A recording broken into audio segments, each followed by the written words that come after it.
A thread by Carlos Osuita. People ask me why I say that this moment in American history was 60 years in the making. President Trump knows. It started with the Beat movement, or the Beat generation. What was that? Well, link in the thread, the Beat generation, youtube.com, Jack Kerouac, Allen Ginsberg, William Burroughs, and a guy named Lucian Carr. This was the start of societal decay. Beat meant exhausted, worn out by having to be civilized. They advocated massive drug use, sexual hedonism, and rebellion against all possible norms. It wasn't good enough for them to wreck their lives. They had to wreck everybody's life.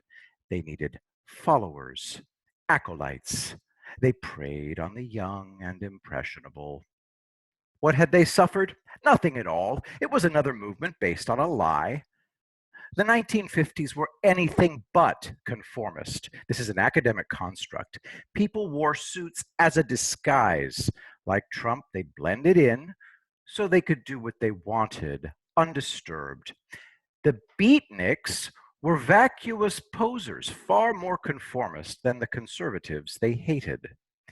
The whole movement was centered about drugs, animalistic sex, and personal debauchery. Their hero was Neal Cassady, who was on speed his entire short life. Link in the thread, youtube.com, Neal Cassady dropping wisdom. Since he was always high, he made no sense whatsoever. Cassady had a horrific childhood. His mother died when he was 10, and his father was a violent alcoholic. Cassady essentially lived on Skid Row and survived by being a petty criminal. Denver socialite and high school guidance counselor Justin W. Brierly took in the 15-year-old Cassady. Obviously, you know what happened. Brierly was a serial ephebophile, a gay Jeffrey Epstein. Ephebophile means sexually attracted to adolescents. He helped boys as long as they agreed to have sex with them. At 19, Cassady married a 16-year-old. Of course, it was a catastrophe. They moved to New York, where Cassady met up with another of Brierly's victims, Hal Chase. Chase introduced Cassady to Jack Kerouac and Allen Ginsberg, the two seminal figures of the Beat movement. Cassady was highly intelligent, but too troubled to function. His wife left him, and he met an intellectual named Carolyn Robinson back in Denver. She was amazed by this brainiac from the slums, so they married and had 3 children, moving to California. At the same time, Cassady was involved with Allen Ginsberg, a sexual relationship that lasted the rest of Cassady's life. Cassady worked for Southern Pacific Railroad and illegally married a second woman, having a child with her.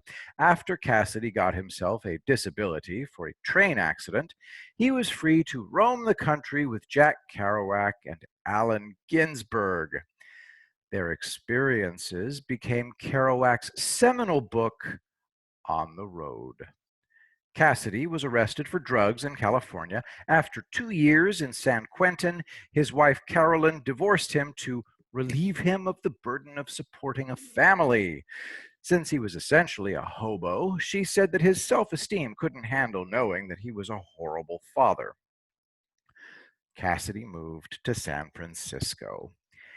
He hooked up with LSD guru Ken Kesey and traveled the country dosing unsuspecting average Americans with LSD. Tom Wolfe documents it in his book, The Electric Kool-Aid Acid Test, one of the most depressing things I've ever read. Electric means dosed with LSD. From the Beat generation came the hippie movement. Beatniks were the direct progenitors of radical leftism in the US. Neal Cassady fled to Mexico to escape the mayhem in his own head. Since he never stopped taking drugs, this was futile. He attended a wedding on the night of February 3rd, 1968, wearing only a t-shirt and jeans despite the freezing temperature and rain. He then decided to walk along a railroad track to the next town. They found him in a coma the next day and carried him to a local post office. The ambulance came and took him to a distant hospital, but he died a few hours later. This tortured, insane man was seen as in control of all his faculties. Of course, everybody lied about him, but this entire movement is sadistic and inhumane to an astonishing degree. By the end of his life, Allen Ginsberg basically admitted that he was an active you-know-what, and he said he wanted the age of consent to be abolished. Now, do you see why I said that this was 60 years in the making? I recommend everyone watch David Cronenberg's The Naked Lunch, link in the thread, Naked Lunch 1991 original trailer. William S. Burroughs was a gun nut. He killed his wife in Mexico. Burroughs and his wife were Titanic alcoholics, and he was also a heroin and speed addict. What made him so unhappy? Money. He was born into a wealthy family, poor fella. His wife mocked him for being gay, and he was really pissed off. So at a drunken party, he pulled out his pistol and said, "It's time for our William Tell act." She defiantly put a shot glass on her head, and he shot and killed her on the spot. The Mexicans were bribed to give him a slap on the wrist, and he fled to the US to avoid doing even the 2-year sentence. Nobody cared about his wife. Allen Ginsberg thought the whole thing was sexy. He wrote this: "Joan, what kind of knowledge have the dead? Can you still love your mortal acquaintances? What do you remember of us?"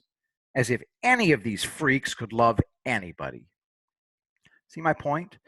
These are all toxic, destructive, egomaniacal, fatally damaged predators. And it started 60 years ago. I always hated these bastards. I knew where this was headed. Allen Ginsberg's poem, Howl, set this nightmare in motion. You should read it. Talk about Johnny One Note being able to sing only one note. Quote, "What sphinx of cement and aluminum bashed open their skulls and ate up their brains and imagination? Moloch, solitude, filth, ugliness, ash cans, and unobtainable dollars. Children screaming under the stairways, boys sobbing in armies, old men weeping in the parks. And tons of really repulsive sex references.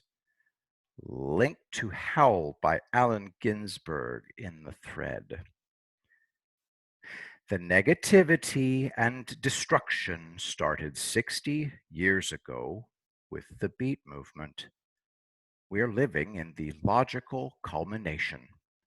One election kills it all, finally.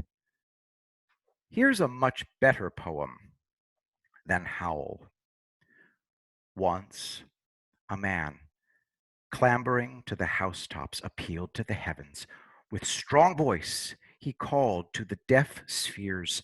A warrior's shout he raised to the suns. Lo, at last, there was a dot on the clouds, and at last, God, the sky was filled with armies. By Stephen Crane. That strong-voiced man is Donald John Trump. We are his armies.